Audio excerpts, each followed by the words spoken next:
covered by feather. They eat with their beak. Tojo Insect. কি পড়ছো? EV. EV পড়ছো? হ্যাঁ। আচ্ছা তোজো, তুমি টাইগার শ্রফকে ভালোবাসো? হ্যাঁ। চেনো? হ্যাঁ। ও ভালো নাচে। ভালো নাচে? হ্যাঁ। টাইগার শ্রফ ফুটবল খেলতেও পারে। হ্যাঁ। হ্যাঁ, আর এবার টাইগার শ্রফ ইস্ট বেঙ্গলে খেলবে। হ্যাঁ। হ্যাঁ গো, তুমি জানো না? আচ্ছা তুমি তো জানো মেসি আসছে, হ্যাঁ। আর এই মেসির সামনেই টাইগার শ্রফ খেলবে ইস্ট বেঙ্গলের জার্সি পরে। আপনারাও নিশ্চয়ই আমার ছেলে তোজোর মতো জানতেন না যে টাইগার শ্রফ ফুটবল খেলতেও পারে। হ্যাঁ, আই লিগ 3-তে মুম্বাই এফসির হয়ে টাইগার শ্রফ ফুটবল খেলে, ওই ক্লাবের সে মেম্বার, এবং খেলেও খুব ভালো খেলে। হ্যাঁ, হতে পারে যে পেশাদার ফুটবলারদের মতন সেই লেভেলে খেলে না সে, বাট সে কিন্তু খেলতে পারে। এবং এই টাইগার শ্রফ এবার কিন্তু ইস্ট বেঙ্গলের জার্সি পরে খেলবে। ঠিকই শুনছেন, টাইগার শ্রফ খেলবে ইস্ট বেঙ্গলের জার্সি পরে। গোটা বিষয়টা আপনাদের জানাই। আপনারা তো জানেন যে লিওনেল মেসি আসছে এই বছরই 13ই ডিসেম্বর কলকাতায় আসছে, এবং মেসির এই সফরকে ঘিরে তোড়জোড় চলছে। যিনি মেসিকে নিয়ে আসছেন তিনি শতদ্রু দত্ত। হ্যাঁ, তিনিও একজন বাঙালি। তো মেসিকে নিয়ে আসছে কলকাতায়, মেসি আসবে, মেসির সামনে ইস্টবেঙ্গল মেসি একাদশ এবং মোহনবাগান মেসি একাদশ, অর্থাৎ একটা ডার্বি খেলা হবে মেসির সামনে। এবং এই ইস্টবেঙ্গল মোহনবাগানের হয়ে যারা খেলবেন তাদের মধ্যে one of them tiger Shroff এবং ডিকো, যিনি ইস্টবেঙ্গলের জার্সি পরে খেলবেন। আর মোহনবাগানের হয়ে কারা খেলবেন? মোহনবাগানের জার্সি পরে খেলবেন জন আব্রাহাম এবং দানি আলভেজ একসময় মেসির সঙ্গেও খেলেছেন। তো এই দুই তারকা ফুটবলার কিন্তু খেলবেন ইস্টবেঙ্গল এবং মোহনবাগানের জার্সি পরে। মেসিও জানবেন যে ইস্টবেঙ্গল মোহনবাগানের ডার্বি কি জিনিস। এই শতদ্রু দত্ত আরেকটা কথা দিয়েছেন, সোশ্যাল মিডিয়াতেই তিনি বক্তব্য রেখেছেন যে গত কয়েকদিন ধরে খুব ট্রোল করা হচ্ছিল যে মেসি তো আসছে, মেসি এলে রাজুদার পরোটাও খাবে। তো এরকম ট্রোল দেখে শতদ্রু দত্ত তিনি মর্মাহত হয়েছেন যে এমন একজন ব্যক্তিকে নিয়ে কেন এতটা ট্রোল করা হচ্ছে। বেচারি রাজুদা, সে তো পরিশ্রমী মানুষ, খেটে খায়।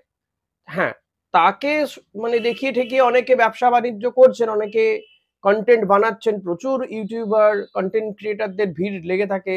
রাজুদার পরোটা যত না খান তারা, তার তুলনায় রাজুদার এই পরোটা বিক্রি, তারপরে স্টাইলটা, এটা অনেকে দেখিয়ে তার ভিডিও রিচ বাড়িয়ে ঠাড়িয়ে নেন।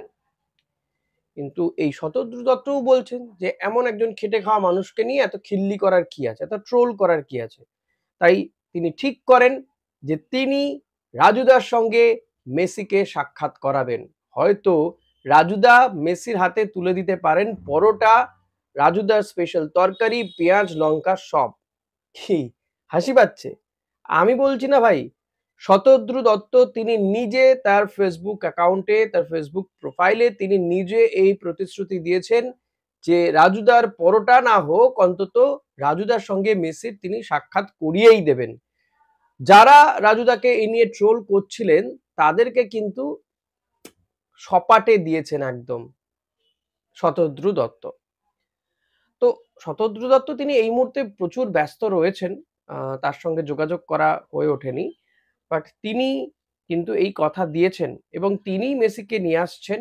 বিপুল টাকা খরচা হচ্ছে, মেসিকে দেখতে গেলে প্রচুর টাকা খরচা আপনাকেও করতে হবে। তো আমি বাবা সেসবে যাচ্ছি না।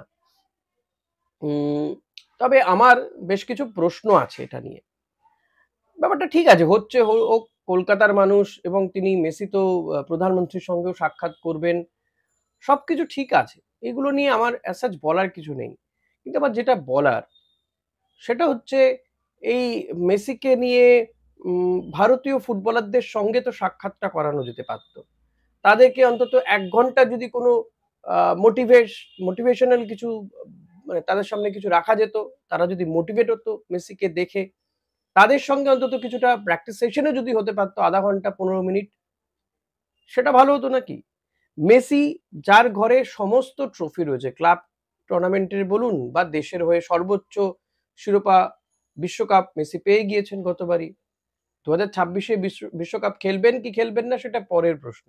আমার যতদূর মনে হচ্ছে মেসি হয়তো খেলবেন, তাকে যে কোনো ভাবে খেলাতে চাইবেন সে দেশের কোচ লিওনেল স্ক্যালোনি।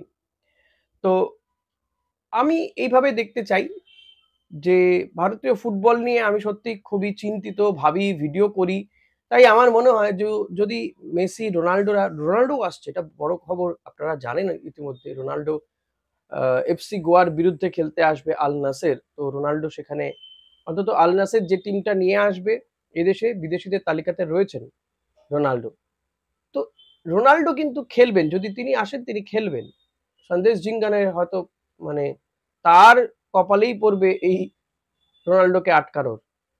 কিন্তু আমি ভাবছি যদি মেসিও একটু আধটু খেলতো, কিভাবে বল কন্ট্রোল করতে হবে, বা শতদ্রু এটার পাশাপাশি যদি শতদ্রুবাবু এমন করতেন যে ভারতীয় টিমের প্লেয়াররাও সে দেশে গিয়ে অন্তত দুটো কি একটা সেই দেশের থার্ড ফোর্থ টায়ার লিগের কোনো টিমের সঙ্গেও প্র্যাকটিস ম্যাচ খেলতে পারবে বা টুর্নামেন্ট খেলতে পারবে, সেটা হলে আমার ভালো লাগতো।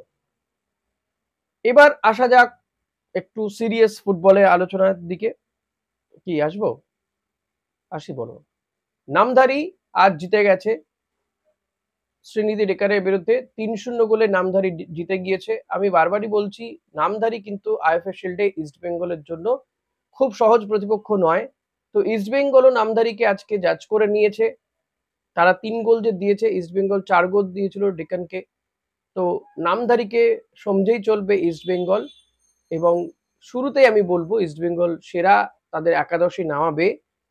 পরের পরের দিকে হয়তো কিছু এক্সপেরিমেন্ট তারা করলেও করতে পারে, যখন তারা দেখবে যে তারা এই ম্যাচটা তাদের কন্ট্রোলে চলে এসছে, ডমিনেট করছে এবং গোল করে জিতছে, সেই জায়গায় গিয়ে ইস্টবেঙ্গল কোনো এক্সপেরিমেন্টে যাবে। আদারওয়াইজ কিন্তু ইস্টবেঙ্গল কোনো ধরনের এক্সপেরিমেন্ট করবে বলে আমার অন্তত কোনোভাবেই মনে হয় না, কোনো দিক থেকেই মনে হয় না। এই ম্যাচটা নিয়ে আবারও কোনো একটা ভিডিও করব আগামীকাল বা পরবর্তী কোনো ভিডিওতে এই ম্যাচটা নিয়ে আলোচনা হবে। আজকের ভিডিওটা এই পর্যন্তই। যেহেতু ওই প্রসঙ্গ নিয়ে কথা হচ্ছিল তাই পুরোটা বললাম, মেসি রিলেটেড কিছু বিষয় বললাম, আর এটা আপডেট ছিল, দিয়ে দিলাম। ভিডিওটা কেমন লাগলো, আর আমার ছেলে তোজো অগ্নিবেশ সেও ছিল আমার সঙ্গে এই ভিডিওতে, তার পারফরমেন্স কেমন লেগেছে এটাও জানাতে ভুলবেন না। Thank you.